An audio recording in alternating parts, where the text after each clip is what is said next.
What is up, everyone? My name is Joseph and welcome back to Casually Competitive MTG. What we're going to do today is talk about our 10 favorite cards from the upcoming Kaldheim set. Now, as a quick disclaimer, we're not saying that these are the 10 most powerful or the 10 best cards from the set. These are just simply the 10 cards that we are most excited for or that we're looking forward to playing the most. If this is content you're interested in, let us know. We're interested in maybe doing this for upcoming sets in the future.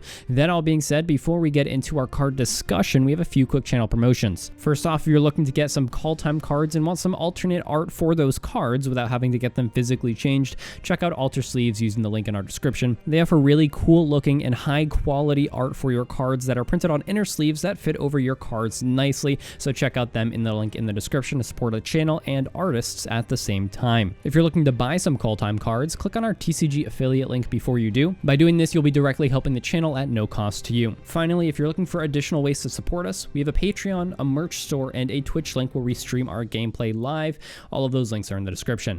Now, with that all out of the way, let's get into our 10 favorite cards from the upcoming Kaldheim set. Now, just so you know, these aren't in any specific order, and like I said, these aren't even the 10 most powerful cards, just our favorite. That being said, let's start with one of the more powerful cards from this set, Mystic Reflection. This 2-mana instant is going to be absolutely insane in certain decks. This card not only allows you to essentially copy any creature on the battlefield by casting another creature from your hand, but it also allows you to stop your opponents from getting valuable creatures.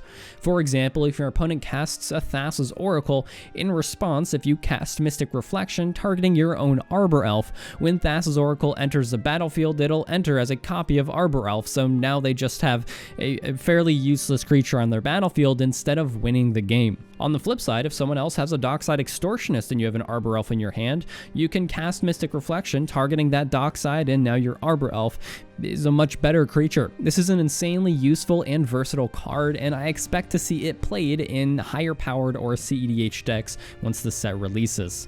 Now, this card also has Foretell, but let's just say Foretell is not a great mechanic, at least for higher powered types of EDH. If you want my full thoughts on Foretell, stick around till the end of the video. I'll give a very brief overview.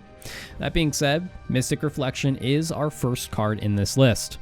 The next card in our list is Glimpse the Cosmos. This is a 2-mana sorcery that basically allows you to look at the top 3 cards of your library and put one into your hand, and if you control a giant, you can flash it back for a blue.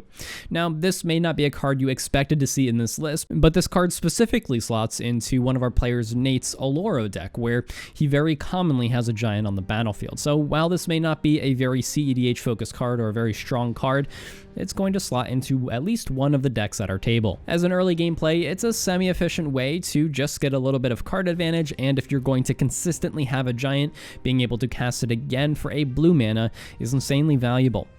The next card we wanted to mention is Tibalt's Trickery.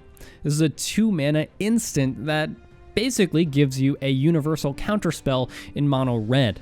Now, there is a significant drawback, being that your opponent now gets to cast a random card from the top 3 cards of their library, but it's still a hard counterspell without having to have blue. The drawbacks of this card make it probably worse than Red Elemental Blast on average. However, this being a hard counterspell allows you to get around or at least stop silence types effects, and it also allows you to stop opponents' win cons like a Food Chain or something that's not a blue permanent or a blue spell. So while this may not be as beneficial as, say, a Red Elemental Blast or a Pyroblast on average, I think you'll see this slot into maybe 1 to 2 color decks that don't have green or blue, so maybe like a Rakdos. This could be a very good way of protecting your own win con or stopping your opponents in color combinations like Rakdos or Boros. The next card we've put on our list is Varragoth Bloodsky Sire. This is a 3-mana legendary creature that has a nice ability that allows you to tutor to the top of your library. I know at least one of the players in Casually Competitive is building a deck around this, and I expect to see it be a really fun deck. This may not be the strongest mono-black commander, but the constant tutor ability does give the deck a little bit of consistency. And if you want a sneak peek on what this deck will consist of, you'll probably see it within the next few weeks, but let's just say that a turn 2 or turn 3 opposition agent will be happening almost regularly. The next card on our list is another legendary creature, Turgid, God of Fright. It's a 5-mana creature that makes it so whenever an opponent sacrifices a non-token permanent or discards a permanent, you can now put that onto the battlefield under your control. Now, you don't get to see this as much as we do, but we have a very specific person in our group, I'm not gonna say Adam's name just to keep it anonymous, who loves to play decks that focus on making your opponents discard cards, and he's already having a ton of fun with this deck. We actually have a game recorded that should be out in the very near future of a game that Adam played this against a few other content creators and showed why mono black can actually be very annoying to play with, so be on the lookout for that. That being said, I don't want to look at this card any more than I have to, so let's move on to card number 6. The next card on our list is another mono black legendary creature, surprisingly enough, Egon, God of Death. This is a 3-mana Death Touch legendary creature that has a little bit of card advantage right on the card. It also has a flip side for the 1-mana cost artifact that also gives a little bit of card advantage. This is not going to be the strongest mono black deck by any means, but it may be a decent higher powered or maybe even more casual mono black list that just allows you to get quite a bit of value in the command zone, which card advantage in the command zone in mono black isn't the most common, so I think this might be a little bit of a fun deck to play around with. It requires some unique brewing because you do need to make sure that your graveyard is full of things to exile, so it will require a bit of uniqueness with the deck building on this card. I'm not sure if you'll see this deck on the channel, but if mono black value is something you're interested in, this might be something you want to start looking into. Card number 7 in this list is Magna Brazen Outlaw. This mono red 2-mana legendary creature is actually kind of interesting. We talked about this on our stream, and I think I talked it down a little bit because I felt like the conditions were a little too niche, but looking into it, there are some really cool and interesting lines that this commander can take in order to win the game. Again, like many of the other cards, not the strongest commander by any means, and it won't be shaking up the meta, but in a power level of, let's say, semi-competitive or higher powered, these combo lines are a little bit more attainable and they are very unique. If you are interested in this commander, I highly suggest a video recently released by the 99 where Patrick kind of spends some time and brews up an entire list. I'll leave a link for that in the upper right hand corner of this video. The next card we have is Vorinclex Monstrous Raider. Vorinclex is a name I never wanted to hear again after playing against it a few times in casual EDH, but that being said, here it is again. This version of Vorinclex is kind of just like a doubling season on steroids. It not only causes planeswalkers to come in with twice their normal loyalty, it also makes it that when you activate a planeswalker's plus ability, it adds double that counter when you activate it. It also slows down planeswalkers your opponent's control, as well as stopping or at least slowing down a lot of counter synergies. And I think I'll be much more excited to see this Vorinclex in my casual games compared to the old one. And coming to the end of our list, we have card number 9, Jorn, God of Winter. This is another 2-sided legendary creature, and it has an artifact on the other side that lets you kind of return snow permanents from your graveyard. But what I think you'll see most from this card is just a really locked down stacks-based deck. Since this gives you the ability to untap your permanents, or at least snow permanents, when Jorn attacks, it lets you play cards like Winter Orb, Static Orb, or Stasis and break parity with that very easily. It does have some restrictions where your permanents have to be snow permanents, but at least in the land base, that should be pretty easy.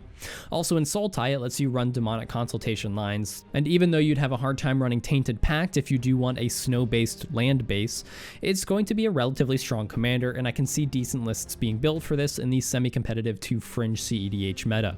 And finally, rounding out our list at number 10, we have the 5-color commander, Asika, God of the Tree. This card's creature side is relatively decent value in some decks at least, where your legendary creatures now turn into Birds of Paradise, at least in the Mana Dork department. But the enchantment side of this card is actually why it made this list, and I don't think I could put it any better way than Jordan did when he said 5-color free stuff is fun, which it is. The enchantment side of this card allows you to put creatures and planeswalkers onto the battlefield from your library once per turn, and in a more casual environment, this could be a really fun card to play, especially in a deck that runs a few legendary creatures that can turn into Mana Dorks if you wanted to cast the creature side of this card.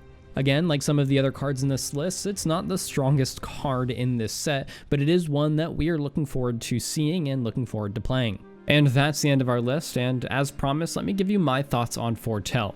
Unfortunately, I don't like the mechanic, at least in semi-competitive or CEDH. It just gives your opponent way too much information because there's such a narrow amount of cards that are actually playable.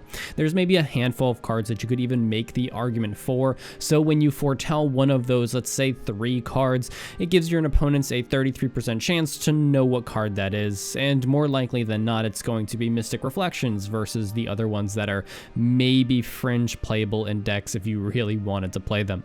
I think to make Foretell good, you would need at least 3 to 4 cards in each color that are playable.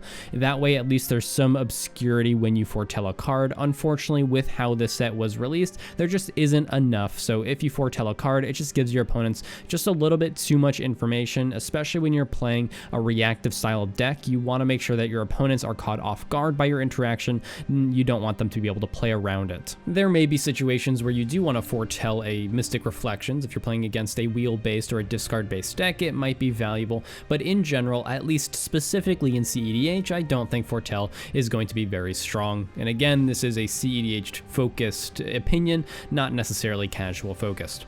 That being said, that is the end of our video. If you did enjoy the style of video, let us know. Like I said, we're thinking about doing this for future sets. It's something that we've enjoyed coming up with, and if you guys like it, we're going to continue to do it. That being said, that is all we have for this video. I am Joseph, this is Casually Competitive MTG, and we will see you next time.